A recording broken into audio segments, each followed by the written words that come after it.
నిత్య నిజాలు చెప్పే భారత్ ఎన్బి టీవీకి స్వాగతం. నా పేరు జేకే. చివరి దాకా చూడండి దయచేసి మిత్రులారా. చూస్తేనే మీకు వీడియో క్లియర్గా అర్థమవుతుంది, లేకపోతే వీడియో మీకు అర్థం కాదు. మేము ప్రయత్నం చేసే సమాచారం మీకు చేర్చాలనుకున్న సమాచారాన్ని మీకు చేరాలంటే పూర్తిగా మీరు వివరాలు తెలియాలంటే మీరు చివరి దాకా చూడాలి. ఒక లైక్ చేయండి, ఒక సబ్స్క్రైబ్ చేసుకోండి, వీలైతే ఒక షేర్ చేయండి లేదా 2 షేర్లు చేయండి. షేక్ హసీనా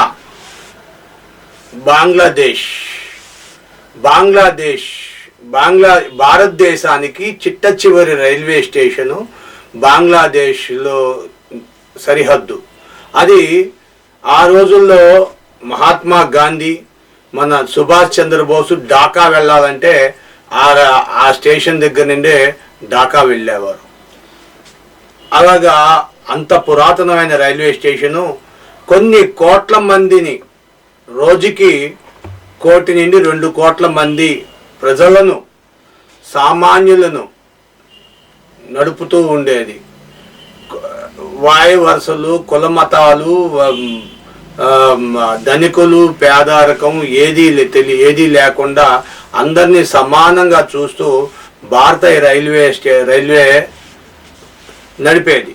అయితే ఇప్పుడు బంగ్లాదేశ్లో జరిగిన అల్లర్లలో సుమారుగా 300 మంది మరణించారు నిన్న ఆదివారం నాడు అల్లర్లో అంటున్నారు. వాస్తవానికి 1000 మంది పైనే ఉన్నారు అంటున్నారు.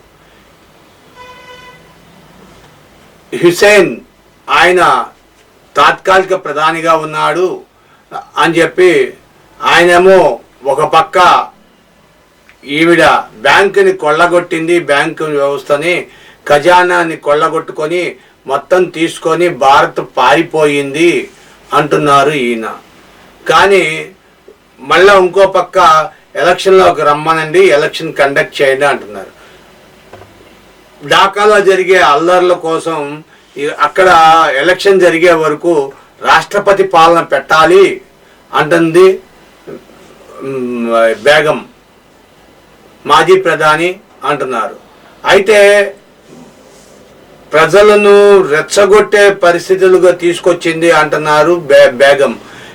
ఆవిడేమో కాదు, అమెరికా కావాలని ఈ విధంగా ఈ హుసేన్ని తీసుకొచ్చింది, అసలు ఈయనకి సంబంధం లేదు, కావాలని అల్లర్లను రేపుతున్నాడు.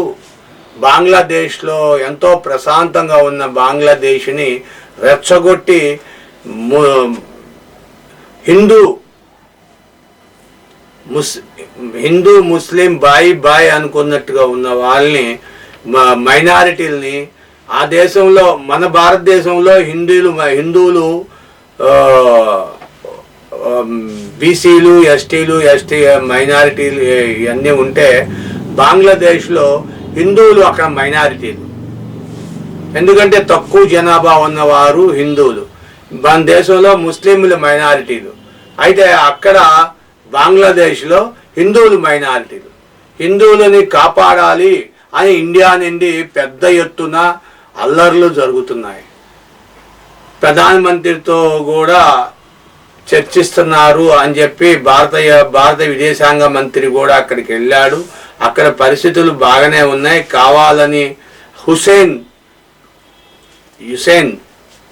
అల్లర్లు జరుపుతున్నాడు అని చెప్పి తాత్కాలిక ప్రధానిగా ఉండి ఆయన అల్లర్లు జరుపుతున్నాడు. అంతేగాని బేగం ఎటు పరిస్థితుల్లో ఆమె అల్లర్లు జరపలేదు, ఆమెకి బాగానే ఉండేది అని చెప్పి చెప్తున్నారు. ఇది ఎంతవరకు నిజమో తెలియదు.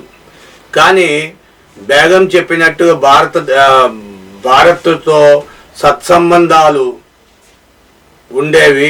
ఎందుకంటే ఒకప్పుడు బంగ్లాదేశ్కి మన రైల్వేల నుండి వస్తువులు పంపిణీ జరిగేది.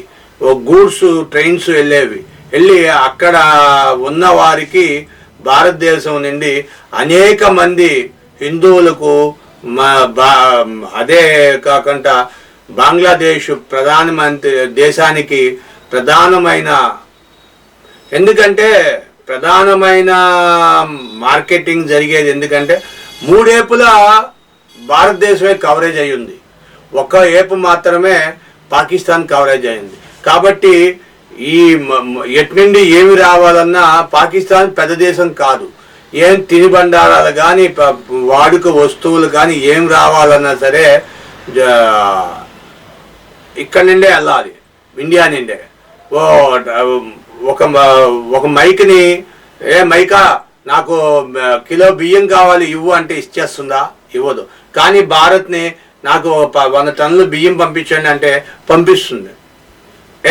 ఎందుకంటే భారతదేశానికి దాయాదు దేశం అయిన బంగ్లాదేశ్కి మనకి సరిహద్దు కాబట్టి, ఢాకాలోకి పంపించడం దరిదాపుగా 1969 నుండి 76 నుండి కూడా ఇది జరుగుతూ ఉంది, నిత్యం జరుగుతూ ఉంది. ఇప్పుడు కావాలని ఈ రాజకీయ కక్షలు పెంచడం కోసం అమెరికా తనదైన శైలిలో తను చెయ్యాలి అని చెప్పి తను దానికోసం భారత్ బంగ్లాదేశ్ మధ్య సంబంధాలను కట్ చేసి పాకిస్తాన్ని అడ్డం పెట్టుకొని 3వ ప్రపంచ యుద్ధానికి వెళ్ళాలని ప్రయత్నం చేస్తుంది అమెరికా అంటున్నారు, విశ్లేషకులు తెలియజేస్తున్నారు.